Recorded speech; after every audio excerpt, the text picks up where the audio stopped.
మీరే మాకు సహాయం దయచేయండి ప్రభా. యేసయ్యా ప్రభా, ముస్లిం ఎలా సముద్రం బయలుకి తీసిన దేవా మీకు స్తోత్రములే ప్రభా.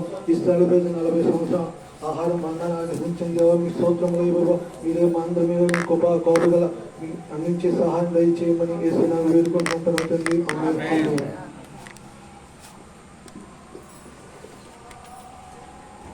ఆమేన్.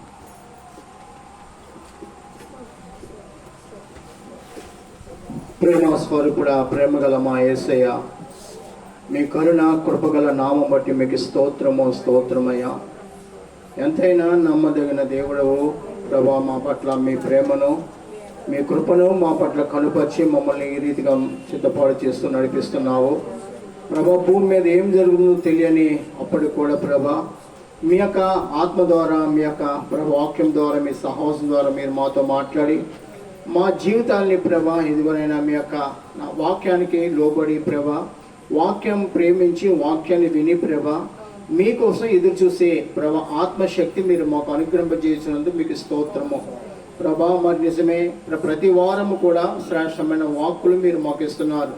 మా జీవితం ఏమైందో స్మరించుకోవటానికి, వాటిని మళ్ళీ సరి చేసుకోవటానికి మీరు ఇస్తున్న కృపకై, వాక్యముకై మీకు స్తోత్రము. ఈ రాత్రి కాలం కూడా ఆశగల ప్రాణం తృప్తిపరిచే దేవుడు నమ్ముచున్నామయ్యా. ఆశపడి వచ్చిన మీ బిడ్డలని ప్రభా మీరే తృప్తిపరిచి మీరే మాట్లాడమని వేడుకొంచున్నా. పరలోకం నుండి, సింహాసనం నుండి, సియోనులో నుండి, యెరూషలేము నుండి కూడా మీరు మాతో మాట్లాడమని మా ప్రభువును మా రక్షకుడైన యేసుక్రీస్తు వారిక ఘనమైన నామం అడిగి వేడుకొంచున్నాము తండ్రి. ఆమేన్. ఆమేన్. హల్లెలూయా. దేవునికి మహిమ కలుగును గాక. మళ్ళా తిరిగి ప్రభు వారు ఈ రీతిగా మనం సమకూర్చారు. ఈరోజు మన మధ్యకు మరి మన సుగుణమ్మ గారు, వారి కోడలు గారు కూడా వచ్చిన్నారు. అప్పుడు మరి ప్రత్యేక మనందరం ప్రతి వారు కూడా అలా రావాలని కోరుకుంటున్నాం. ఒకసారి మీరు పైకి లేసి అందరికి వందలు చెప్పండి. వివాహమైన పెమ్మట కొన్ని కూర్చోనమ్మా. మంచిది. వారి వివాహానికి వెళ్ళినప్పుడు చాలా మంచి ప్రేమ మా పట్ల కనుపరిచారు. వారి అన్నయ్య గారైనా, వారి వదిలి గారైనా, వారి బావగారైనా, వారి అక్కయ్య గారైనా, వారి తల్లిదండ్రులైనా. అవునండి. దేవుడికి మహిమ కలుగును గాక. ఈ రాత్రి కాలం నారమ్మ గారు వారి కుమారుడు గారికి కుడికన్ను ఆపరేషన్ అయ్యింది. ఈరోజు వీళ్ళు పలకరించడం జరిగింది. ప్రార్థించేయండి. వాక్యాన్ని మనం చదువుకుందామండి.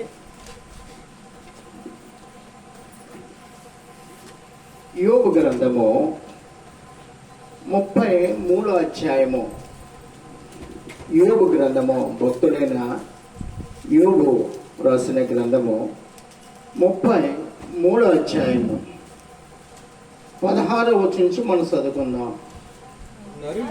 నరులు గర్విష్ఠులు కాకుండా చేయనట్లు తాము తలచిన కార్యము వారు మానుకుని చేయనట్లు గోతికి పోకుండా వారిని కాపాడినట్లు కత్తి వలన నశింపకుండా వారి ప్రాణము తప్పించినట్లు ఆయన వారి చెవులను తెరవచేయును.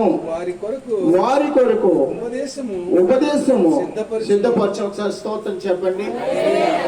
ప్రభునందు ప్రియమని వల్లరా, యోబు గ్రంథం మనం చదువుకుని ఉన్నాం. యోబు గ్రంథంలో శ్రేష్టమైన ఉపదేశాలు ఎన్నెన్నో ఉన్నాయి.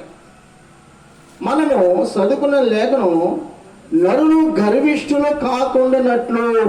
ఏంటండి?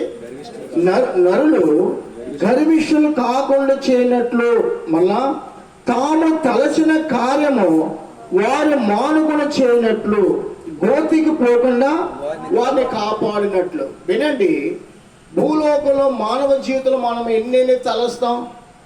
చిన్నప్పుడు తలంపులు వేరే, నడిప్రాయంకి వచ్చినప్పటికి వేరే, అలాగే వృద్ధాపంలోకి వచ్చినప్పటికీ వేరే. ఏ సమయం ఏ తలంపు ఏ కార్యం కలిసినా కానీ అది మనకి మరణమో జీవమో సంతోషమో దుఃఖమో గాయమో తెలియని జీవితం మనది. ఏంటండి? ఏ జీవితం అంట? తెలియని జీవితం. మనం నాకేం కొదువు అనుకుంటాం. ఏం కొదువో ఒక్కసారి చిన్న గాయం అయ్యాక మనం అనుకుంటాం, అమ్మో నా వల్ల ఏమి కూడా కాలేదు. వాస్తవంగా అయితే దేవుడు ఎంత ప్రేమమయుడు, ఎంత కరుణామయుడు అంటే మనము గోతిలో పడిపోకుండా, మనము యోచించిన దాన్ని బట్టి మనకు అవమానం రాకుండా, ప్రతి విషయంలో కూడా మన పట్ల దేవుడు తన అమూల్యమైన అపారమైన ప్రేమను కనుపరిచి నీకు నాకు కాసిన ఉపదేశాన్ని ఆయన సిద్ధపాటు చేసి ఉన్నారు. దేవునికి మహిమ కలుగుతుంది. ప్రభునందు ప్రియమైన వల్ల ఈ ఉపదేశం మనకి లేకపోతే మన నేత్రాలు వెలిగించబడవు. మన నేత్రాలు వెలిగింపజేసే ఉపదేశము, మనం ఆలోచన కలిగి జీవించే ఉపదేశము, మనము మనకంటే శక్తిమంతుడు ఉన్నాడని గ్రహించే ఉపదేశము కూడా ఇదే. ఏదండి? మనకంటే శక్తిమంతుడు ఒకడు ఉన్నాడని గ్రహించే ఉపదేశము కూడా ఇదే. ఆ మాట పైన ఉందనుకోండి, చూడండి. నరులకు శక్తిని మించిన వాడు ఆయన. ఏ మాట పైన చూడండి,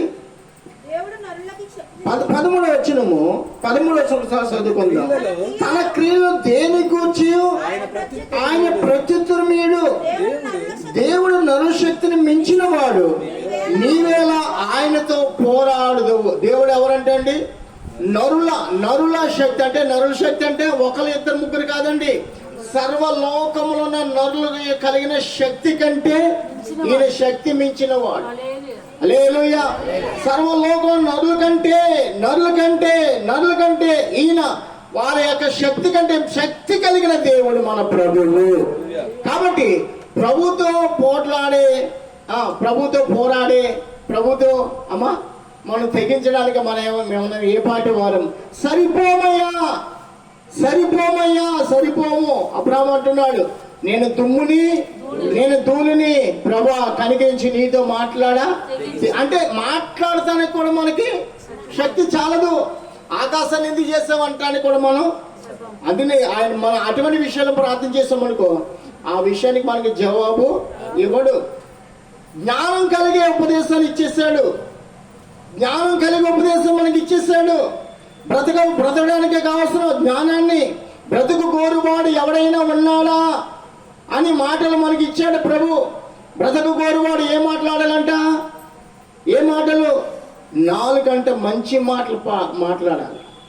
అనేక దినములు ఎవడైనా బ్రతుకు కోరువాడు ఎవడైనా ఉన్నాడా? తన నోటను కపటమైన మాటలు రాకుండా. ఏ మాటలు మనం మాట్లాడాలి? నీతితో కలిగిన మాటలు. నీతితో కలిగిన మాటలు అంటే దైవ గ్రంథమే మనకి నీతి బోధిస్తుంది. జ్ఞానంతో కూడిన ఉపదేశము, జ్ఞానం ఇచ్చేది కూడా వాక్యమే. కాబట్టి ఈ వాక్యాన్ని మనం కలిగి గోతికి పోకుండా నీతి ఏదో, మంచి ఏదో, చెడేదో, కపటమైనది ఏదో, ఇవన్నీ కూడా మనం నేర్చుకుని ప్రభు కోసం మనం ఎదురు చూసే నిమిత్తం మరణానికి పోకుండా ముందునే దేవుడు మానవులకి ఈ ఉపదేశాన్ని సిద్ధపాటు చేస్తున్నాడు. దేవునికి మహిమ కలుగును గాక. ఎంతమంది ఉపదేశాన్ని ప్రేమించేవారు ఉన్నారు? ఎంతమంది దీన్ని రోజు ఇది నా యొక్క ఆహారము, ఇది నాకు వజ్రము కంటే, బంగారము కంటే, రత్నాల కంటే విలువైన ఆహారం అని దీన్ని కలిగి ఉన్న వారు ఎవరండి? రోజు దీన్ని కలిగి ఉన్న వారు ఎవరు? రోజు డబ్బులు లెక్క పెట్టుకునే వారు ఉంటారు. మొబైల్లో బ్యాలెన్స్ ఎంత ఉందో చూసుకునేవారు, రోజు చూసుకునేవారు ఉంటారు.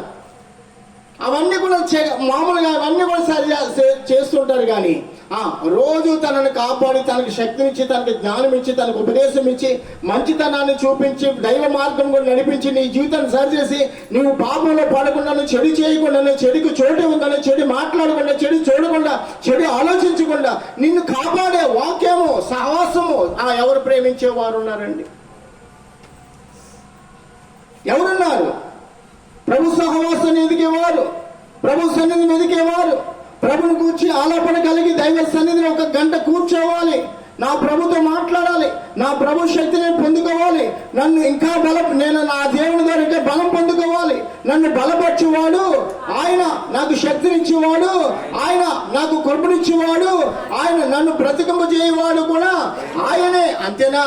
నీ పాపానికి నా పాపానికి ప్రాయశ్చిత్తం చేసిన వాడు కూడా ఆయన గురించి ఆలోచించేవారు ఎవరున్నారండి? ఆయన గురించి ఆలోచన కలిగి ఆయన సన్నిధిని ప్రేమించేవారు ఎవరున్నారు? క్రైస్తవులమే. మనమందరం కూడా క్రైస్తవులమే. దేవుని బిడ్డలమే. నేను అంటాను, మనమందరూ కూడా ఈరోజు ఈ సమ్మని ప్రభు కడపడు శబ్దం రోగితే మనమందరం ఎత్తబడిపోతాం. కానీ ఎవరు మిగులుతారో తర్వాత తెలుస్తుంది. అంతే కదండి. నేను ఒక సాగుని మిమ్మల్ని అందరూ అంటాను, మనమందరం ఎత్తబడాలంట.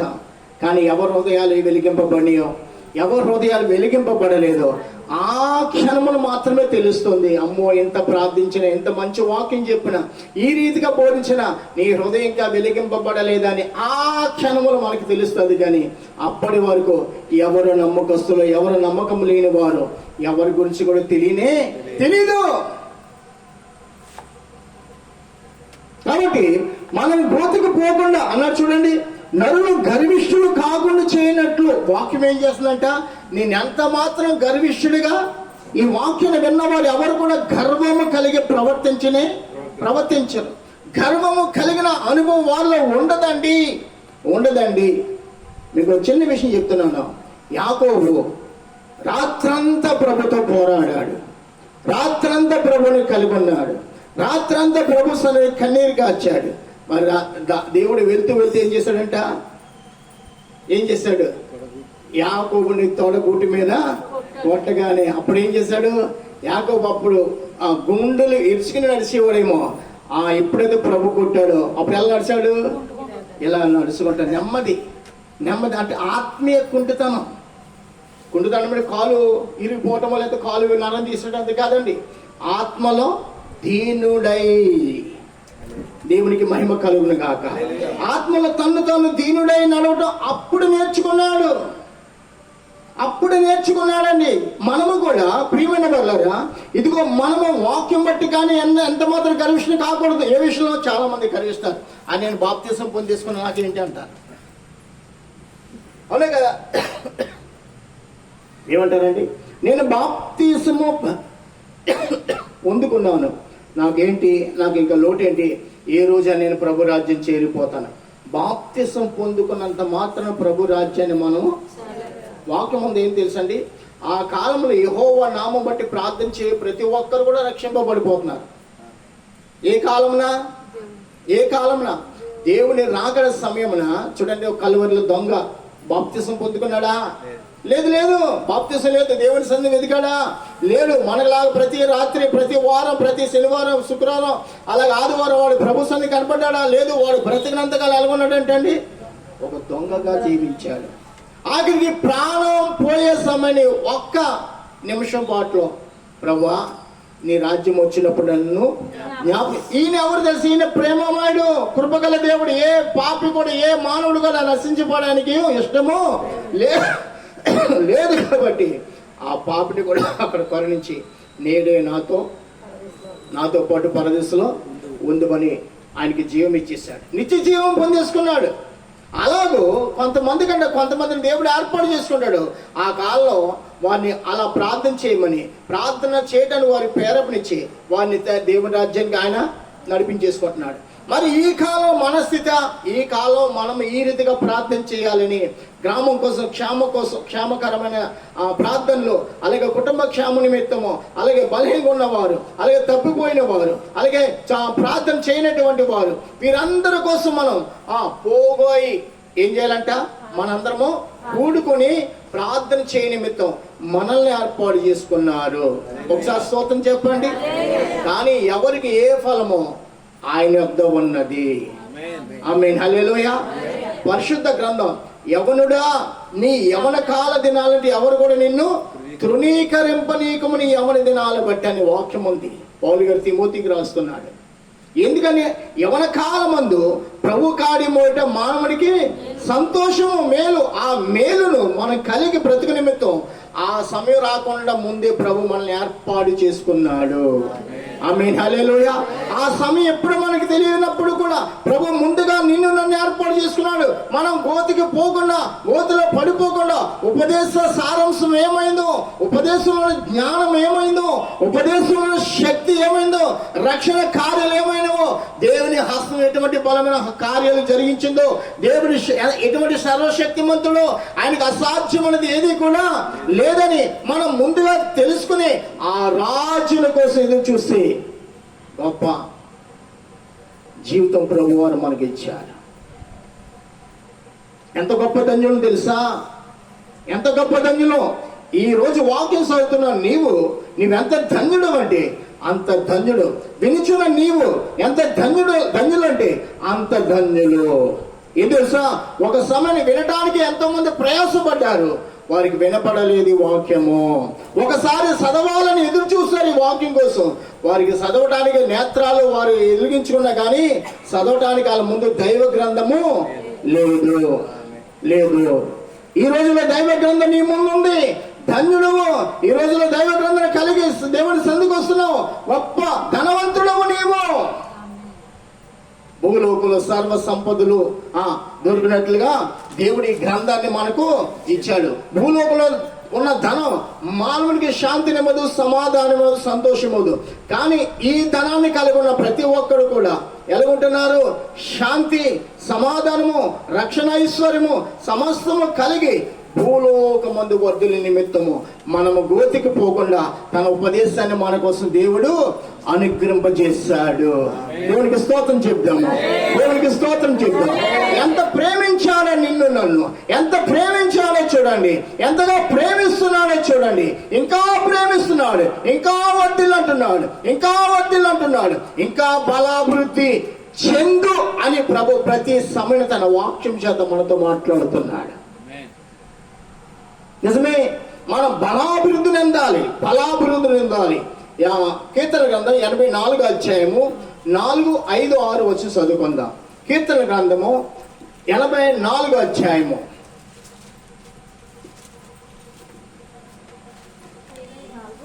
84, 4, 5, 6.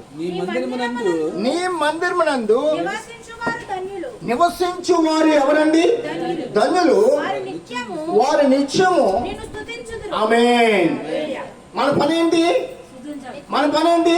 నిత్యము స్తుతించుట. మళ్ళీ కింద 5వ వచనం కూడా కంప్లీట్ చేయండి. నీ వలన బలమునందు మనుషులు ధన్యులు, యాత్ర చేయు మార్గముల వారికి అతి ప్రేమలు. ఎవరి వల్ల బలం పొందుకోవాలి? మనం దేవుని వల్ల బలం పొందుకుందాము గాక. దేవుని వల్ల బలం పొందుకున్న మనుషులు ధన్యులు అంటండి. ఎలా బలం పొందుకుంటున్నా? ఆయన నీకు ఏదో ఆహారం తెచ్చేవాడు, నువ్వు మంచం మీద ఉండి ఏది ఇవ్వడు, అలా కాదు. ఆయన ఇచ్చాడు. ఏ వాక్యం చేస్తా? నీవు నేను పుట్టక మునుపు ఆయన మనం ఏ రీతిగా బలంగా ఉండాలో ఆ బలమైన వాక్యాన్ని దేవుడు మన కోసం ముందుగానే ఏర్పాటు చేశాడు. హల్లెలూయా. అందుకే వాక్యాన్ని కలిగి ఉన్నవాడు బలమైన జీవితాన్ని వాడు కలిగి ఉంటున్నాడు. వాడి మీద శ్రమలు అనే సంఖ్యలు పడవు, దురాత్మ సమూహాలు వాడిని ఇబ్బంది పెట్టలేవు, వాడిని బంధించలేవు. వాడి నిత్యము కూడా జయ జీవితము కలిగి భూలోకంలో వాడు వర్ధిల్లుచున్నాడు. అటువంటి బలమైన ఉపదేశం మనకి ఇచ్చాడు. మన యాత్ర ఎలా ఉంటుందంట? 5వ వచనం 2వ లైన్ చదవండి. అతి ప్రియముగా ఎలా ఉంటుందండి? భూలోకం మన యాత్ర. ఏ యాత్ర? విశ్వాసం అనే యాత్ర. ఏ యాత్ర అండి? విశ్వాసం అనే యాత్ర ఎలాగుంటుంది? ప్రియముగా ఉంటుంది. అంటే మనం కలవరం చెందం. ప్రభు నడిపించి దేవుడై ఉన్నాడు, నడిపించి సహాయకుడై ఉన్నాడు, మాట్లాడు దేవుడై ఉన్నాడు, ఆదరించు దేవుడై ఉన్నాడు, బ్రతుకు నిత్య దేవుడై ఉన్నాడు. కాబట్టి మన జీవితంలో మనం కలిగి ఉండవలసింది ఏదో అది దేవుడు మన కోసం ఏర్పాటు చేశాడండి. దేవునికి స్తోత్రం. హల్లెలూయా. దేవుడిని నమ్ముకుంటే నాకేమి అనుకునే వారు ఉన్నారు. దేవుడిని నమ్ముకుంటే నువ్వు గ్రహించట్లేదు. ఇంకా నీకోసం ఏమి సిద్ధపాటు చేస్తాడో, ఏమి దాసి ఉంచాడో, ఏమి నీకోసం ఇంకా ఇవ్వబోచున్నాడు, ఇవి నీవు ఇంకా గ్రహించట్లేదు. అందుకనే చాలా మంది అంటారు, ఏమంటారు తెలుసా? దేవుడిని నమ్ముకుంటే నాకు ఏమైంది?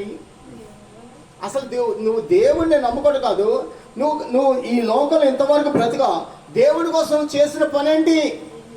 దేవుడి కోసం ఎక్కడ ఒక సాక్షిగా ఉన్నావా? దేవుని ప్రేమను ప్రకటించావా?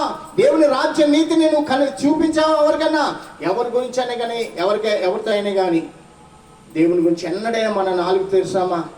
మన అవసరాలు బట్టి మనం మాట్లాడతాం. కానీ మనల్ని ప్రేమించి మన కోసం రక్తం చిందించిన ఆ ప్రభుని ప్రేమను మనం ఎక్కడ కూడా ప్రకటించట్లేదు. ఏంటండి? ఆ పని చేయట్లేదు. మిగతా పనులన్నీ చేస్తాం, అవునా కదా? మిగతా అన్ని పనులు, అన్ని మాటలు, అన్ని పక్కోళ్ళ వ్యూస్లు కూడా చెప్తాం. ఆ ఊరు గ్రామం ఊసులు చెప్తాం, రాష్ట్రం గురించి చెప్తాం, దేశం గురించి చెప్తాం, నాయకుల గురించి మాట్లాడుకుంటాం. కానీ మనల్ని బహుగా ప్రేమించి ఏ పాపము ఏ కల్మషము ఇటువంటి శిక్ష అనేది లేకుండా మనల్ని కాపాడుచు తన వాక్యం చేత ఉదక స్నానం చేస్తూ తన అమూల్యమైన రక్తం చేత మనల్ని కడిగి పవిత్రపరిచి తండ్రి అయిన దేవుని ఎదుట మనల్ని ఒక విలువైన పాత్రలుగా చేసిన ఆ ప్రభుని క్రీస్తుని గురించి ఎప్పుడు కూడా మనం మాట్లాడలే. మళ్ళంట ప్రభా నా ఇంట్లో అనేకమైన శోధనలైనా, నా ఇంట్లో కష్టాలయ్యా, కష్టాల్లో కూరుకుపోతున్నానయ్యా, నష్టాల్లో పడిపోనయ్యా, ఎటు చూసినా నైనా వేదనే కలుగున్నాను, చీకటే కలుగున్నాను. చీకట్లో ఉండటానికి కాదు దేవుడు నన్ను ఏర్పాటు చేసుకున్నది. నువ్వు చీకట్లో ఉన్నావంటే కారణం తెలుసా? నీ ఇంటిలో నీ హృదయంలో దేవునికి చోటు లేదు. ప్రార్థన, నీ ఇంట్లో ప్రార్థన స్వరం అనేది లేదయ్యా. వాస్తవంగా ఒక చిన్న మాట వినండి. ఈ రాత్రిగా మనం ఇక్కడికి వచ్చే దేవుడి సహవాసాన్ని కలుగున్నాం. మన ఇళ్లలో రేపు బుధవారం ఈ సమయాన్ని మనం ఏం చేస్తాం? ప్రార్థనలు కూడతామా? భార్య భర్తలు బిడ్డలు అందరూ కలిసి సంఘముగా కుటుంబంగా ప్రభుని ఆరాధించే అనుభవం ఉందా? మరి అదే మరి శ్రమలు ఎందుకు వస్తున్నాయి? శోధనలు ఎందుకు వస్తున్నాయి? పోరాటాలు ఎందుకు వస్తున్నాయి? ప్రభుని ప్రేమించట్లేదు. ప్రభు ప్రేమను మనం అక్కడ పొందుకోలేకపోతున్నాము. ఎక్కడ పొందుకోవాలి ప్రభు ప్రేమను అన్నాడు ప్రభు. ఎక్కడ నా నామం బట్టి 2 లేక 3 కూడా అక్కడ నేను ఉంటాను. అంటే ప్రభు నిలుస్తానికి మాట్లాడుతున్నాడు. ప్రభుని ఎంత ఉంటున్నాడు? ప్రభు మాట్లాడుతున్నాడు. కానీ మనము ఆ యొక్క సహవాసాన్ని ఎంత మాత్రము ప్రేమించుటలేదు. ఒక చిన్న విషయం చెప్తున్నాను. ఇంటికి కోడలు వచ్చింది, అత్తగారు ఏం చేయాలి? వాసన చేస్తున్నాం. మాల్రెడ్డి గారు కొత్తగా మొదట మనుగుడు అంటారు కదా, కొత్త వాళ్ళు మనుగుడు తింటకు వచ్చారంటారు కదా, వచ్చారు. మేము మా పిల్లలు మా 2 పిల్లలు నేను బయట కూర్చున్నా. మాల్రెడ్డి గారు బాత్రూమ్కి వెళ్ళిపోయి స్నానం చేసి బట్టలు మార్చుకుని వచ్చేసి మా మధ్య కూర్చుంటున్నాడు.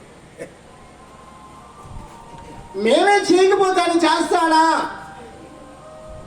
మన ఇంటికి వచ్చిన వారికి ఎవరిని చూపించాలి? ప్రభుని చూపించాలి. నా దగ్గర ఎంత డబ్బు, నా బంగారం, అవి కాదు. అవి మనకి సాటరావు, అవి మనకి శాంతినివ్వు, అవి మనకి సమాధానము. ఇంటికి వచ్చిన అల్లుడైన, ఇంటికి వచ్చిన కోడలైన, ఇంటికి వచ్చిన బంధుమిత్రులు ఎవరైనా కానీ చాలా మంది మా ఇంటికి చుట్టాలు వచ్చారండి, అందుకే వారం ప్రార్థన రాలేదంట. అరే ఎంత నిర్లక్ష్యం చేస్తున్నా. చుట్టాలు వచ్చినప్పుడు ఏం చేయాలి తెలుసా? అమ్మా మీరు మాతో పాటు రండి, మాకు అక్కడ మంచి సహవాసం, మంచి వాక్యం, మంచి ప్రార్థన, మంచి ఆత్మీయ సహవాసం మాకు అక్కడ అనుగ్రహించబడితే రండి, మీరు కూడా ప్రభుని ఆరాధించేవారే అని పిలవాలి. చుట్టాలు వచ్చారండి, మేము రాలేదండి ఈ వారం. ఏమంటామండి? చుట్టాలు వచ్చారు, బంధువులు వచ్చారు. అమ్మ, చుట్టాల బంధువులు ఎప్పుడు ఉంటారు? ఈ సహవాసం ఒకసారి తప్పిపోతే మళ్ళీ సహవాసం నీకు దొరకదు. ఒక దినము దేవుని సన్నిధిని గడుపుట 1000 దినాల కంటే నువ్వు ఎంత శ్రేష్టతను కోల్పోతున్నావు, ఎంత ఎటువంటి శోధనలో, సమస్యల్లో, పోరాటంలో చిక్కుకుంటున్నావో చూడు. ఒక్క సహవాసం మనం విడిచిపెడితే సాతాను గారు నిన్ను కనిపెడతాడు. వాడికి నువ్వు చోటిచ్చావు. ఎవరికి? అపవాదికి మీరు చోటు ఇవ్వకుడి. బంధుమిత్రులతో ఇచ్చావు, లేకపోతే ఎవరైనా పిలిచిన ఫంక్షన్ బట్టి, ఎవరైనా నేను పిలిచిన దాన్ని బట్టి, అయ్యో నన్ను పిలిచారు. ఓసారి రాజమండ్రి లోదన్ సంఘంలో పెళ్ళి. ఏ సంఘం అంటే లోదన్. ఈ లోదన్ సంఘ పెద్దల గురించి మాట్లాడతలే కానీ అక్కడ జరిగిన విషయం గురించి చెప్తున్నాను. ఒక కార్డు ఉందండి. ఆ కార్డులో 20 మంది పేర్లు ఉన్నాయి. 20 మందిని స్టేజ్ ఎక్కిచ్చారు. సాకులు, సంఘ పెద్దలు కూడా. ఈ సంఘ పెద్దలు అంటున్నారు, అవి పెళ్లి కార్డులో నా పేరు వేశారు, నన్ను స్టేజ్ మీద పిలిచారు, నేనంత ధన్యుని అయిపోను. ఎలాగంటే అండి, పెళ్లి కార్డులో పేరు వేశారు, స్టేజ్ పైకి ఎక్కిచ్చారు, నేనంత ఈ లోక ధన్యత మనకి ఎప్పుడు కూడా ధన్యత ఇవ్వదు. ఈ లోకంలో ఎప్పుడు కూడా మానవుడికి ధన్యత లేదు. ఎప్పుడు దేవుణ్ణి కలిగి దేవుని సహవాసం ప్రేమిస్తే ఆ సహవాసం నీకు గొప్ప ధన్యత. హల్లెలూయా. నిన్ను పిలిచి స్టేజ్ ఎక్కించినందుకు నువ్వు అంత ధన్యుడైపోయావా చెప్పండి? అంత ఒకవేళ పిలవకపోతే, ఒకవేళ నీ పేరు రాయకపోతే, అవి నా పేరు రాయలేదు అని నువ్వేం చేస్తావు? అక్కడ గొడవ పెట్టి నువ్వు ఆ పెళ్లి, ఆ విందును, ఆ యొక్క స్థలాన్ని పిలిచి దేవునికి వెళ్ళిపోతావు. అంటే నువ్వు ఆ సమయాన్ని మాట్లాడుతున్నావు అంటే నువ్వు దేని బట్టి, నీ పేరు బట్టి మాట్లాడుతున్నావు. కానీ నిన్ను ప్రేమించి, నిన్ను రక్షించి, నీ కోసం ప్రాణం ఇచ్చిన ఆ ప్రభుని గురించి మాత్రం నీవు నోరు తెరవట్లేదు. అక్కడ నేను పిలిచారంటే ఎందుకు పిలిచారు? దేవుని గురించి మాట్లాడే ఆ నూతన వధువారిని నీవు దీవెనకరమైన మాటలతో, ఏ మాటలు? పరిశుద్ధ గ్రంథంలో ఉన్న మాటలు, నిన్ను మాటలు చెప్పి వారికి ఆశ్రదకరంగా ఉండినట్లు నిన్ను ఏర్పాటు చేసుకున్నారు. కానీ నువ్వంటావు నన్ను పిలిచి నేను ఎంత ధన్యుడైపోయా. అయ్యో, ఆ బిడ్డలు బట్టి ఆ బిడ్డలు నువ్వు దీవిస్తావని నిన్ను ఏర్పాటు చేసుకుంటే నువ్వంటున్నావు నేను ధన్యుడైపోయి ఈ బిడ్డలు పక్కన పెట్టేస్తావు. ఇప్పుడు ఈ పిల్లలందరూ ఏమనుకుంటారు? మా గురించి మాట్లాడేవారు ఒక్కరో లేరు, మా కోసం దేవుని పలికే వాక్యాన్ని ఒకరు కూడా చెప్పిన వారు లేరు. మనము అసలు ఏ సభలు ఏ రీతిగా మాట్లాడుతున్నామో, ఏ స్థలానికి వెళ్ళి ఏ రీతిగా మనం ప్రవర్తిస్తున్నామో ఒక్కసారి మనం ఆలోచించాలి. మనం గోతికి పోకముందే దేవుడు మనకి జ్ఞానాన్ని ఇచ్చాడు, ఉపదేశాన్ని ఇచ్చాడు. మళ్ళీ అంతేనా? కత్తి వలన పడకుండా వాక్యం చూడండి. కత్తి వలన నశింపకుండా వారి ప్రాణము తప్పించినట్లు కత్తి అంటే తీర్పు రోజున. ఏ రోజంట? తీర్పు రోజున. ఏ రోజండి? తీర్పు రోజున నీ మీద ఒక బలమైన కత్తి పడుతుందయ్యా. నువ్వు మళ్ళీ నోరు తెరవలే. ఆ ప్రభు మాట్లాడుతుండగా, ఆ ప్రభు నీ గురించి మాట్లాడుతుండగా నోరు తెరవలేదు. ఎందుకంటే వాస్తవంగా మనం భూలోకంలో అదే కలుగున కానీ ప్రభుని ఎంత మాత్రమో చూపించట్లేదు. ఎవరిని చూపించాలి? ప్రభుని చూపించాలి. భూమి ఎవరిది? ఆయనది. భూమి మీద బ్రతుకునిచ్చిన వాడు ఎవరు? ఆయన.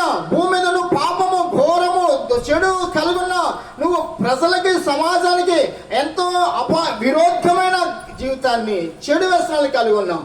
ప్రభు నేను చూసినప్పుడు అంట తల నుండి నిలువెల్ల విషం కలుగున్నా కానీ నీతికరమైన క్రియలు ఒక్కటి కూడా నీలో లేవు.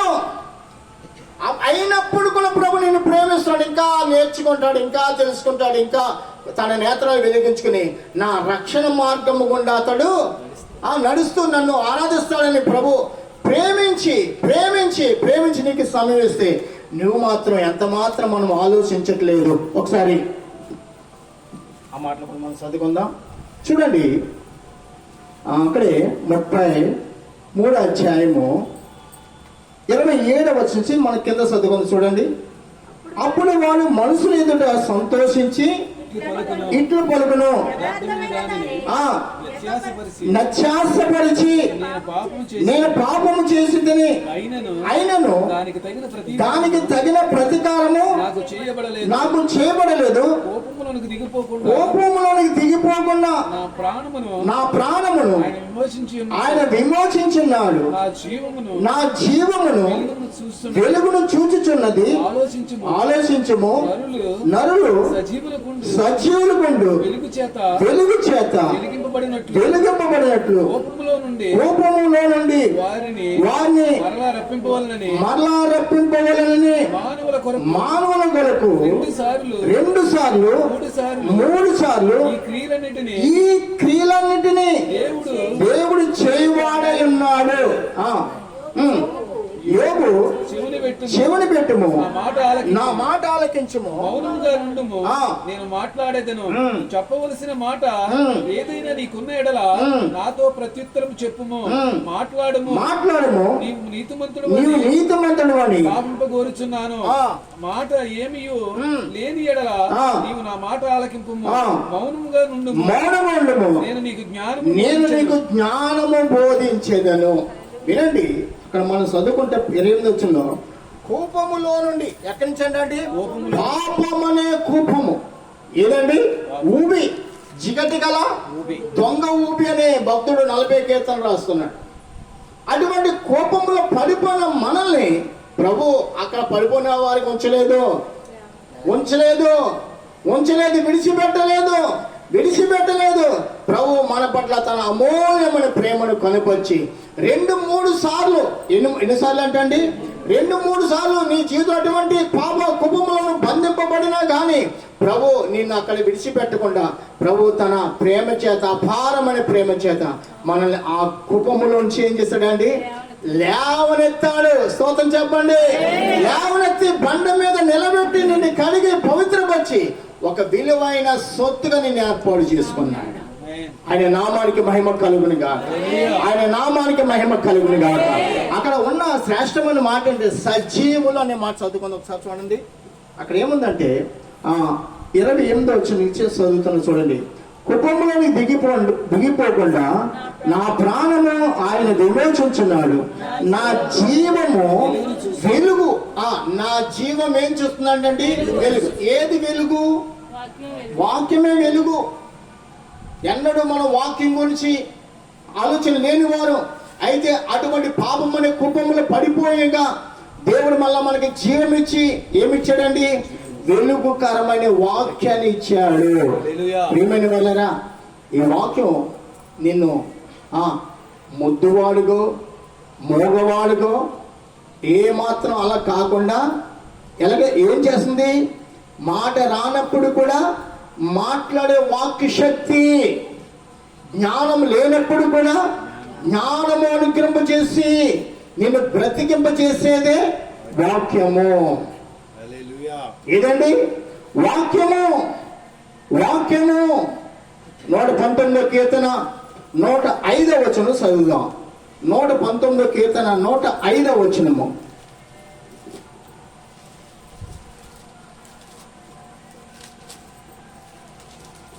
119:5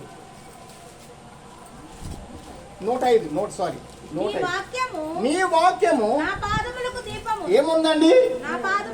నీ వాక్యము నా పాదములకు ఏమైందంట? దీపము. ఈ వాక్యం మన పాదాలకి దీపం కాకపోతే మన పాదాలు మరణ బంధకములోను ఇప్పుడు బంధింపబడి ఆ మరణ బంధకములోనే మన నాశనం అయిపోదు. కాబట్టి మన అడుగు చీకట్లో పడకుండా, మన అడుగు పాపంలో పడకుండా, మన అడుగు చెడులో పడకుండా, మనం త్రోవ తప్పిన వారము కాకుండా ఈ వాక్యము చేత మన పాదాలను సరి చేసుకునే ఆ అనుభవంలో దేవుడు మనల్ని ఉంచి నడిపించుచున్నాడు. ఇశ్రాయేలు ప్రజలను దేవుడు ఎలా నడిపించాడు? పగలు మేఘ స్తంభం ఉన్నాడు, రాత్రి అగ్ని స్తంభం ఉన్నాడు. ఆయనే స్వయంగా నడిపించాడు. ఎలా నడిపించారు? ఆయన స్వయంగా వారి పక్షముగా వారి యందు ఉండి ముందుగాను వెనకాను కూడా ఉండి ఆయన వారిని నడిపించిన దేవుడై ఉన్నాడు. ఈ కాలంలో నిన్ను కూడా అంతకంటే శ్రేష్టత ఇచ్చి, అంతకంటే కృపనిచ్చి, అంతకంటే మంచి సహవాసమునిచ్చి ప్రభు మనల్ని నడిపించి దేవుడై ఉన్నాడు. నడిపించి దేవుడై ఉన్నాడు. నడిపిస్తున్నాడు. వాక్యమని కర్ర నీకు అప్పగించాడు. వాక్యమని కర్ర నీకు అప్పగించి నువ్వు ఎక్కడ కూడా త్రొట్టెలు పోకుండా, ఎక్కడ కూడా కంగారు పడకుండా, నువ్వు ధైర్యం కలిగి దేవుడు చూపించే బాటలో మార్గంలో నువ్వు నడిచిన నిమిత్తం ప్రభు తన కృపగల వాక్యాన్ని మనకి ఇచ్చాడు. హల్లెలూయా. మానవ సహాయంతో పని లేదు, మానవ సంబంధమైన శక్తితో మనకు పని లేదు. ఆయన ఒక ఆత్మ సంబంధిగా, ఆయన మన రక్షకుడుగా, ఆయన మన ఆత్మల కాపరిగా ప్రభు మనల్ని నడిపించి దేవుడై ఉన్నాడు. కనుక స్తోత్రం చెప్దాం. హల్లెలూయా. భక్తుడు అంటున్నాడు, యెహోవా నా కాపరి. ఆయనే నడిపించి దేవుడు, ఆయనే చేయి పట్టి నడిపిస్తున్నాడు. ఏ వేళ ఏం తినాలో, ఏ వేళ ఏం కలిగి ఉండాలో, ఈ శరీరానికి సిగ్గు కలగకుండా ఏ వస్త్రం ధరించాలో అవన్నీ ఇస్తున్నాడు. నీ తలకు అభిషేకం తక్కువ కాకుండా సహవాసం ఇచ్చాడు. నీ నేత్రాలలో ఏ చెడు అనేది కాకుండా, ఏ దూలాలు అని లేకుండా నీ నేత్రాలు శ్రేష్టకరంగా ఉండే నిమిత్తం వాక్యాన్ని ఇచ్చాడు. వాక్యాన్ని కలిగి ఉన్నవాడు తన నేత్రాలు మళ్ళీ అటు ఇటు తిప్పడు. ఏ పాపానికి చోటు రానివాడు. వాక్యము చేత తన మనసును, తన యొక్క బుద్ధిని స్థిరపరచుకుంటాడు. వాక్యం అటువంటిదయ్యా, నేను గోతులో పడనివ్వదు, నువ్వు సంఖ్యల చేత బంధింపబడవు. వాక్యాన్ని కలిగి ఉంటే అటువంటి జీవము గల వాక్యమును ప్రభు మనకి ఇచ్చాడు. వాడు మళ్ళా 27వ వచనం అనుకుంటే మాట ఉంది. యోబు గ్రంథానికి వెళ్తాం చూడండి. యోబు గ్రంథం 33వ అధ్యాయానికి మరొకసారి వద్దాం. అప్పుడు వాడు మనుషుల ఎదుట సంతోషించు ఇట్లు పలుకును, యథార్థమైన దానిని. ఒకసారి 24వ చదవండి. 24 దేవుడు వాని యందు కరుణ చూపి పాతాళము దిగి వెళ్ళకుండా వానిని విడిపించును, ప్రాయశ్చిత్తము నాకు దొరికినని సెలవిచ్చును. అప్పుడు వాని మాంసము బాలుర మాంసము కన్నా ఆరోగ్యముగా నుండును. ఎంత గొప్ప మాట అంటే ఇది మహా అద్భుతమైన సువార్త. హల్లెలూయా. యోబు గ్రంథం మనం ధ్యానిస్తే ఒక అమూల్యమైన సువార్త. భక్తులు 4 కూడా, యోబు స్నేహితులు 3, యోబు గారు మాట్లాడి కూడా మనం ఒకసారి నెమరు వేస్తే ఇంత జ్ఞానం ఎక్కడ కూడా మనకి భూలోకంలో ఎవరు ఎందు కూడా మనకి అనుగ్రహింపబడదు. కేవలము దేవుని సహవాసం అందు మాత్రమే ఈ జ్ఞానం మనం కలిగి బ్రతకడానికి ప్రభు తన సహవాసాన్ని మనకి ఇచ్చిన్నాడు. హల్లెలూయా. ఏమన్నాడు 24వ వచనంలో? దేవుడు వానియందు కరుణ చూపి. ఆమేన్. ఏంటండి, ఈ రాత్రికాలం మన ఎందుకు కరుణ చూపలేదా? కరుణ చూపి ఉన్నాడు కాబట్టి ఈ రాత్రి చార్చబడి ఉన్నాం. ఎంతో మందికి కరుణ లేదు, రావట్లేదు. ఎంతో మందికి కరుణ గురించి వారికి తెలీదు. తెలిసినా కానీ వారు దానిని పాలన చేయట్లేదు, దానిని నెమరు వేయట్లేదు. దేవుడు ఎంత అపారమైన ప్రేమను కలిగిన వాడో ఆ ప్రేమ మన పట్ల అంతా కనిపించడం ఎవరు కూడా గుర్తించట్లేదయ్యా. చాలా మంది కొన్ని సంఘాల్లో మనం చూస్తే విశ్వాసులు వెనకడుగు వేస్తారు. సరైన వాక్యం లేక, వాక్యంలో ఉన్న మర్మం వారికి తెలియపరిచేవారు లేక, వాక్యంలో ఉన్న లోతైన మర్మము కలిగిన సహవాసం వారికి దొరకక చాలా మంది వెనకడుగు వేస్తారు. చల్లారిపోయిన స్థితి. ఏ స్థితి అండి? నా దగ్గరికి వస్తున్నారు, నేను ఏ వాక్యం చెప్తున్నానో అది మీకు లోతైన అనుభవం. మీరు ఆ వాక్యాన్ని వింటే ఆ వాక్యం మీకు చాలా శ్రద్ధం. ప్రియమైన వాళ్ళరా, నిజమే, దేవుని సహవాసం మానవ సహవాసం అంటే ఇది కాదు. ఈ ప్రాకారం చుట్టూ అగ్ని దూతలు సంచారం చేస్తూ ఉంటాయి. హల్లెలూయా. ఏ ప్రకారం? ఎక్కడైతే ప్రభు నామం బట్టి చేర్చబడి ఉన్నారో ఆ ప్రాకారం చుట్టూ అగ్ని అభిషేకంతో కూడిన ఆరాధన, అగ్ని అభిషేకంతో కూడిన సహవాసం. అది అక్కడ ఎవరు మాట్లాడతారు? పరిశుద్ధాత్మ దేవుడు మాట్లాడతాడు. పరిశుద్ధాత్మ దేవుడు ఎందుకు మాట్లాడతాడు? మన హృదయాలు వెలగాలి, మన హృదయాలు వాక్యం చేత కట్టబడాలి, హృదయం చేత బలవంతులుగా ఉండాలి.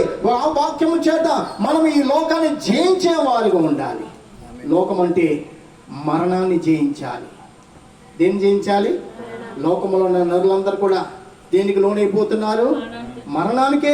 మరణం తర్వాత వారికి మళ్ళా జీవ మార్గం అనేది తెలియని. కానీ నువ్వు గోతికి వెళ్ళకుండా ఆ మరణం నీ దగ్గరికి చేరకముందే జీవము గల దేవుని ఉపదేశాన్ని దేవుడు మనకి ఇచ్చేసాడు. ఆమేన్. హల్లెలూయా. ఈ ఉపదేశాన్ని కలిగిన వారు ధన్యులు, వారు పరలోక యేసు రాజ్యము వారు చేర్చబడుచున్నారు. ప్రియమైన వాళ్ళారా, కాబట్టి నీవు నేను ఎంత ధన్యులం బట్టి, వాక్యం బట్టి మనం అంత ధన్యులమండి. ఎంతగా చెప్పుకున్నా ధన్యత తీరనే అంత ధన్యత ప్రభు తన యొక్క సహవాసాన్ని నీకు ఇచ్చాడు. కాబట్టి సహవాసానికి వచ్చిన మన హృదయాలు వెలిగింపబడాలి. ఏమవ్వాలండి? వెలిగింపబడాలి. ఏదో 1-2 మాటలు నేను వెలిగించేవి. 2 మాటలు కాదు, అనేకమైన మాటలు, జీవము గల మాటలు ప్రభు మనకి ఇచ్చాడు. యేసు అనే మాట ఎన్ని మాటలు అండి? యేసు అనే మాట ఏంటంటే యేసు అనగేంటి? రక్షకుడు. ఆమేన్. యేసు అని మనం ప్రతి సమయం అంటూ ఉంటే ఆ రక్షణలో మనం వర్ధిల్చున్నాం, ఆ రక్షణ భాగ్యాన్ని మనం అలంకరించుకున్నాం, ఆ సంతోష వస్త్రాన్ని మనం ధరించి ఆ రాజు కోసం మనం ఎదురు చూస్తున్నాము. ఆమేన్. హల్లెలూయా. కాబట్టి యేసు అనే నామమును యేసు అనే నామమున నువ్వు ధన్యుడుగా జీవించే నిమిత్తం యేసు అనే నామం నీకు ఇచ్చేస్తాడు దేవుడు ఉచితంగా ఇచ్చాడయ్యా. దీనికోసం నువ్వేం వెల చెల్లించలేదు, ఏ వెల కట్టవలసిన పని లేదు. ఆయనే మళ్ళా దీన్ని ఇవ్వటానికి మనకి ఆయనే వెల చెల్లించి వెల కట్టలేని విలువైన ఆ రక్తమును చిందించి దేవుడు తన సహవాసం మనకి ఇచ్చాడు. ఏమి ఇవ్వగలం? ఏమి ఇచ్చిన రుణాన్ని తీర్చలేమయ్యా. అటువంటి ధన్యకరమైన సహవాసం ప్రభువారు మనకి ఇచ్చాడు. మళ్ళా 33వ అధ్యాయము 33వ అధ్యాయము ఒకసారి 32వ వచనం చూడండి. 32వ అధ్యాయము ఒకసారి 32వ అధ్యాయము 19వ వచనం చదువుకుందాం. 32:19. నా మనసు తెరవబడని ద్రాక్షారసము తిత్తువలేనున్నది. ఎలాగుందంట? నా మనసు తెరవబడని ద్రాక్షారసము తిత్తువలేనున్నది, కొత్త తిత్తుల వల్ల అది పగిలిపోటకు సిద్ధంగా ఉన్నది. నేను మాట్లాడి ఆయాసము తీర్చుకునేదను, నా పెదవులు తెలిసి నేను ప్రత్యుత్తరమిచ్చేదను. మీరు దయచేసి వినుడి. నేను ఎవరి వల్ల పక్షపాతినై ఉండను. నేను ఎవరికి ముఖస్థుతికై బిరుదులు పెట్టను. ముఖస్థుతి చేయట నా చేత కాదు. అట్లు చేసిన నన్ను సృజించిన వాడు నన్ను శీఘ్రముగా నిర్మూలన చేయను. ఇప్పుడు ముఖస్థుతి ఏంటండి? ఏమంట? మా మనవడు ఎంత అందంగా ఉంటాడన్నాం అనుకో, ప్రభుని పక్కన పెట్టి మనవడికి ఇచ్చాం మనం ఘనత. అవునే కదండి? చెప్పండి. భక్తుడు అంటున్నాడు, నేనెవరు కూడా ముఖస్థుతి చేయను, ఎవరి గురించి ఎక్కువగా మాట్లాడను, మానవుల చెత్త మాట్లాడను, కానీ ఏమొచ్చేది లేదండి. ఏమి మనకి దొరకనే, అది నీ కన్నా బిడ్డ అయినా నీ బిడ్డ అయినా కానీ ఎవరైనా కానీ, నా బంగారం చిన్నపిల్లలు ఏం చేస్తా? ముద్రెట్టుకుంటా. బంగారమా? కాదు. చూడండి, ఒక చిన్న ఉదాహరణ నేను చెబుతున్నాను. ఒక ఆయన మరీ భయంకరంగా దీక్ష చేశాడంట. ఎటువంటి దీక్ష అంటే, నేను ఎవరి మీద చేపెట్టినా కానీ వారు బంగారాలు అయిపోవాలి. ఏమన్నాడంట? నేను ఎవరి మీద చేపెట్టినా కానీ వారు బంగారం దీక్ష చేశాడంట. మరీ కఠినమైన దీక్ష. గురువా అంటేనే ఉన్నాడంట దేవుణ్ణి. ఓ రోజు గురువు వచ్చి అడిగాడంట, ఒరే నాయనా, ఇంత కఠినమైన దీక్ష ఎందుకు చేస్తున్నా, అసలు ఏంటి నీ ఉద్దేశం అని చెప్పంటే, అయ్యా గురువా, ఇదిగో నేను ఒక వరం అడుగుతున్నాను నీ దగ్గర. ఏ వరము? ఒక వరం, అది మాత్రం నువ్వు నాకు అవ్వాలి, కాదనకూడదు. అప్పుడే నా దీక్ష నేను విడిచిపెడతాను. అప్పటి వరకు నా దీక్ష విడవను, నిన్ను మౌనంగా ఉండను అన్నాడు. ఏం చెప్పంటే, నేను ఎవరి మీద చేయబెడితే వారు బంగారం అయిపోవాలన్నాడంట. ఏంటండి? ఎవరి మీద చేయబెడితే వారు బంగారం అయిపోవాలనుకున్నాడట. నాయనా, గురువు అన్నాడట, ఓ శిష్యువా, అది కాదు, అది అలా అడగొద్దు, అది నీకే ప్రమాదం. లేదు గురువా, నాకు మాత్రం ఆ వరము నువ్వు దయచేయి అన్నాడట. నాకు మాత్రం ఆ వరం కావాలంటే మరొకసారి ఆలోచించు. అలాగే కొంత సమయం ఇచ్చాడ. ఎంత సమయం ఇచ్చినా కానీ నాకు మాత్రం ఆ వరం కావాలి. ఆఖరికి ఆ వరం తీసుకోన్నాడంట. ఏంటండి? ఆ వరం తీసుకోను. అయితే వరం పొందుకున్నాక ఆ వరం పనిచేస్తుందో లేదా అన్నప్పటికీ ఎవరు మనుషులు లేరు. ఎవరి మీద చేపెట్టాలనుకున్నాడు? గురువు మీద చేపెట్టాలనుకున్నాడు. గురువు వాడి కపట హృదయాన్ని గ్రహించి వాడి ఎదుట మాయమైపోయాడంట. సరే, ఎవరు లేరు. ఇంటికి ప్రయాణమయ్యాడు. వాడికి ఒకే ఒక్క కొడుకు లేక పుట్టాడంట. తండ్రిని చూడగానే డాడీ అంటే దగ్గరకు వచ్చాడంట. ఓ నా బావా నేను ఎత్తిమే చేశాడంట. పిల్లడు ఏమైపోయాడు? ఇప్పుడు జీవం గొప్పదా, బంగారం గొప్పదా? అది ఆ బంగారం నేను చేయలేదు. జీవము కలిగి సజీవుడని యేసుక్రీస్తు బిడ్డగా నువ్వు జీవించే నిమిత్తం నీకు ఈ సువార్త ఇచ్చాడు, ఈ జీవం ఇచ్చాడు. దేవుని నామానికి మహిమ కలుగును గాక. వెండి బంగారం మనకంటే గొప్పవా? ఆస్తిపాస్తులు మనకంటే గొప్పవా? అంత గొప్ప రక్షణ మనకిచ్చి పాపంలో పడకుండా, నరకంలో పడకుండా, నీ మాటను, నీ నాలుగును, నీ నడవను, నీ మనసును, నీ హృదయాన్ని పదును చేసుకునే సహవాసం వీటిని గ్రహించేవారు ఎవరున్నారు? అవునే కదా, వీటిని ప్రేమించేవారు ఉన్నారు. దేవుని వాక్యాన్ని ప్రేమించేవారు ఎవరున్నారు? వెండి బంగారం అంటే పరుగులు పెడతారు. అవి నీ ప్రాణం తీసేస్తున్నా కానీ వాటి కోసం నీవు ప్రయాసపడుతుంటా. అయితే జీవం ఇచ్చిన యేసు ప్రభుని మాత్రం నీవు పిలువట్లేదు. ఆయన సన్ని ప్రేమించట్లేదు. ఆయన నీ ప్రాణాన్ని కాపాడుతున్నా, నువ్వు గోతికి పోకుండా నీ ప్రాణాన్ని కాపాడుతున్నా కానీ ప్రభు ప్రేమను మరచి భూలోకంలో సంచారం చేస్తున్న కోట్ల కొలది సమూహాలు ఉన్నాయండి.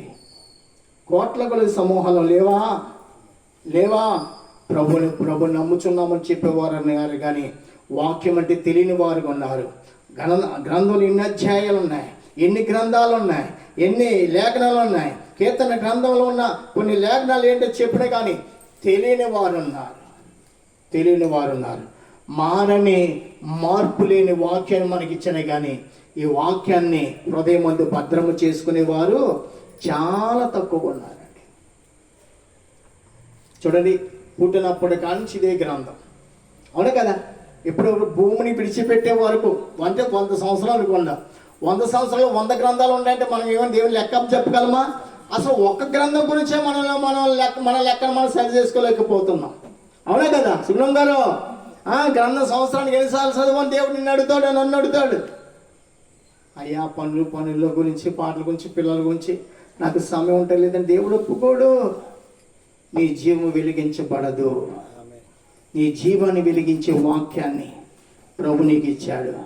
నువ్వు కత్తి మీద పడకుండా, కత్తి నీ మీద పడకుండా ప్రభు నిన్ను ఆ కత్తి నుంచి తప్పించే వాక్యాన్ని ప్రభు నీకు ఇచ్చాడు. నువ్వు తీర్పులు పడకుండా తీర్పు నుంచి విడిపించే ఇగో వాక్యాన్ని దేవుడు మనకు ఇచ్చాడు.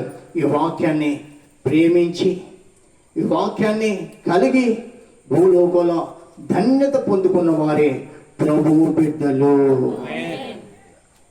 వారి కోసమే రానై ఉన్నాడు.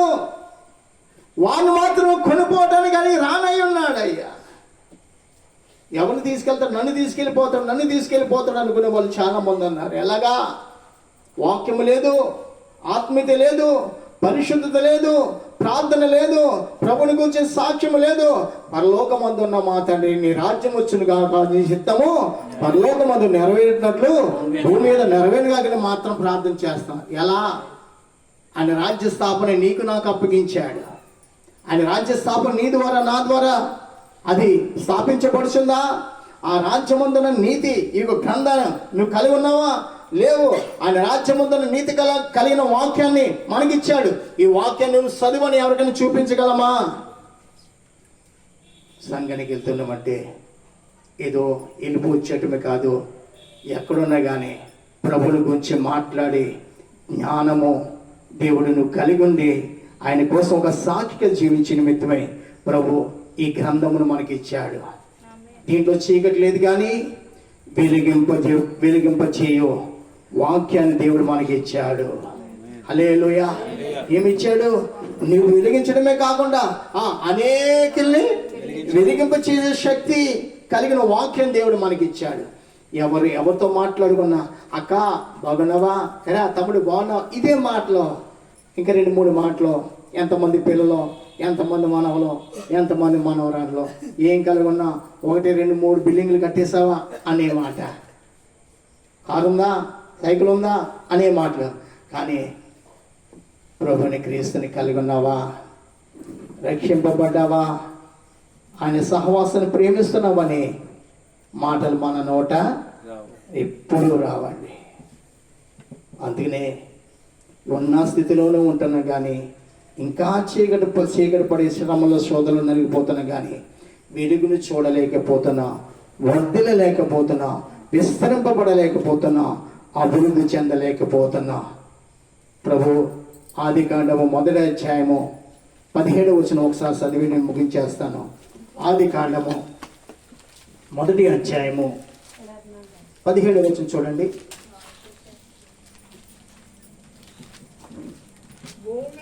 ఒకసారి 27వ వచనం చదవండి. దేవుడు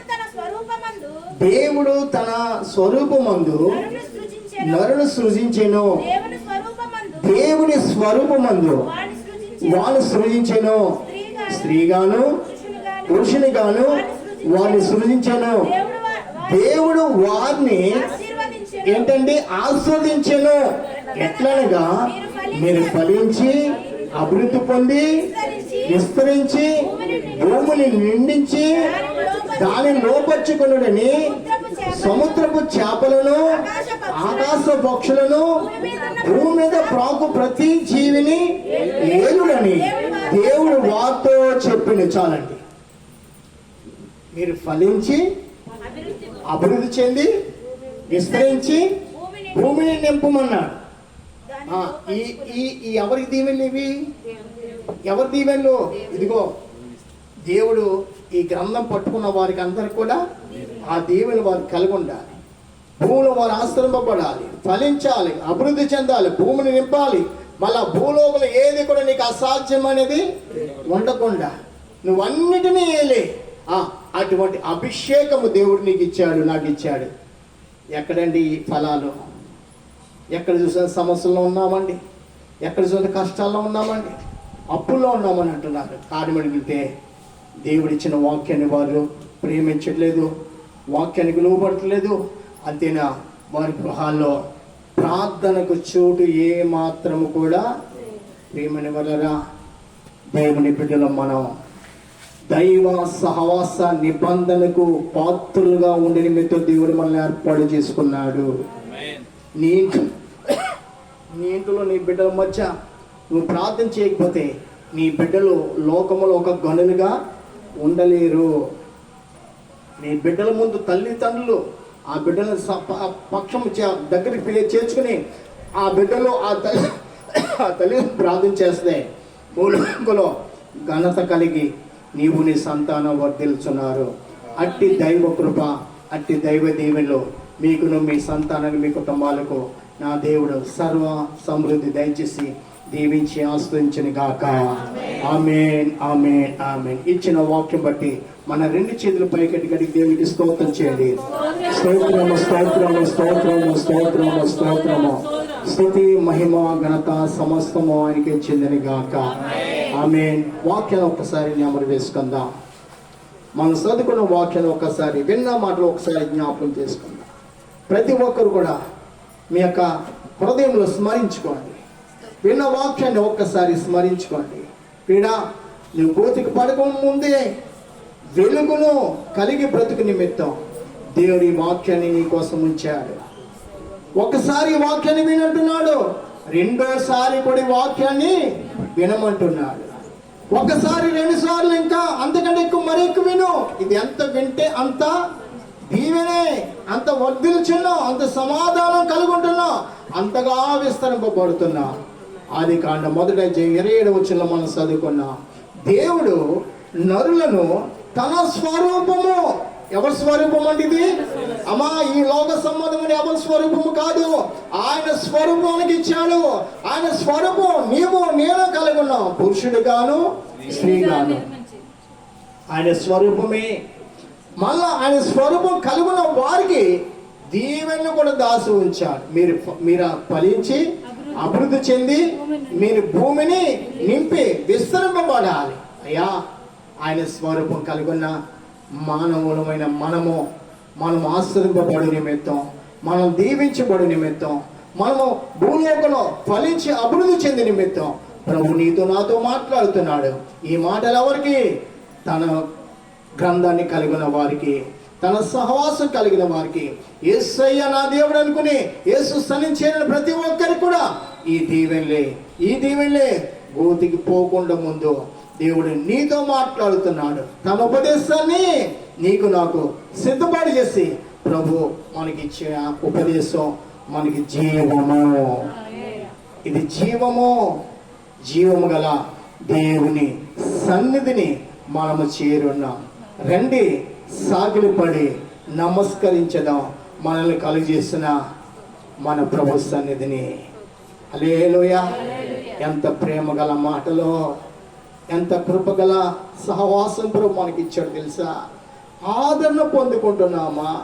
ఆధ్యాత్మిక స్థితిని కలిగి వర్తిల్చున్నా, ఆత్మలో ఆత్మలో ఆత్మలో వర్ధిల్చు దీవించబడుచున్నావు.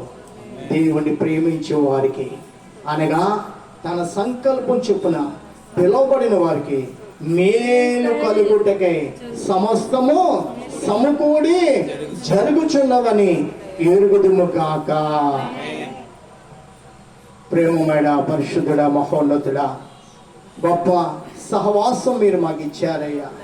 గొప్ప సహవాసం మేము కలిగి ప్రభు మేము వర్ధల నిమిత్తం మీరు మమ్మల్ని ఏర్పాటు చేసుకున్న మా దేవుడవు, మా ప్రభుడవు, మా స్వామివి. మేము మిమ్మల్ని ప్రేమించలేదు కానీ మీరే మమ్మల్ని ప్రేమించారు. మీ అమూల్యమైన రక్తము చిందించారు. మీ ఆత్మను మీ శరీరం మాకు దారబోసి ప్రభా చనిపోయి మరణం మేము చూడకుండా నిత్య జీవం కలిగి ఆ నిత్య జీవం ప్రవేశించిన నిమిత్తం మాకంటే ముందుగా చనిపోవటం సజీవుడవై మాకంటే ముందుగా ఆ పరలోకానికి చేర్చబడిన మా ప్రియ ప్రభు యేసు మీకు స్తోత్రమయ్యా. నేను మీ వాక్యాన్ని గ్రహించలేకపోతున్నా. గ్రహించే మనసులో గ్రహించే హృదయానికి దయచేయమని వేడుకొంచున్నా. ఈ రాత్రి మీ ప్రేమించి వచ్చిన ప్రతి ఒక్కరిని కూడా మీరు మాట్లాడారు. ఇంకనో బలపరచండి అయ్యా. మీ ఉపదేశం బలవంతులుగా చేసేదయ్యా. మీ సహవాసం ఒక ధన్యత ఇచ్చేదయ్యా. ఇటువంటి ధన్యత కలిగి భూలోకలు వీరి సంతానము ఈ గ్రామము యావత్తు కూడా రక్షణను సహాయం చేయమని, ఎవరైతే రాలేకపోతే వచ్చేవారు నడిపించుకోనమని, మీ నామానికి మహిమ తెచ్చుకోమని, మా ప్రభువును మా ప్రియుడును మా కోసం త్వరగా రానైన మా రక్షకుడైన యేసుక్రీస్తు ఘనమైన నామం అడిగి వేడుకొంచున్నాము తండ్రి. ఆమేన్, ఆమేన్, ఆమేన్. మన తండ్రి దేవుని యొక్క ప్రేమ, మన రక్షకుడు మన ప్రభువు యేసుక్రీస్తు వారి యొక్క కృప, పరిశుద్ధాత్మ దేవుని సహాయము కూర్చిన మనకును సకల పరిశుద్ధులకు ఇంటి వారికి తోడైన నడిపించని గాక. ఆమేన్, ఆమేన్, ఆమేన్. నా ప్రాణమా నా అంతరణ సమస్తమైన పరిశుద్ధ నామమును సన్నిధించుము. నా ప్రాణమా యెహోవాను సన్నిధించుము. ఆయన చేసిన ఉపకారములలో దేనిని మరొకము. ఆమేన్, ఆమేన్, ఆమేన్. హల్లెలూయా, హల్లెలూయా, హల్లెలూయా. అందరికీ వందనములు.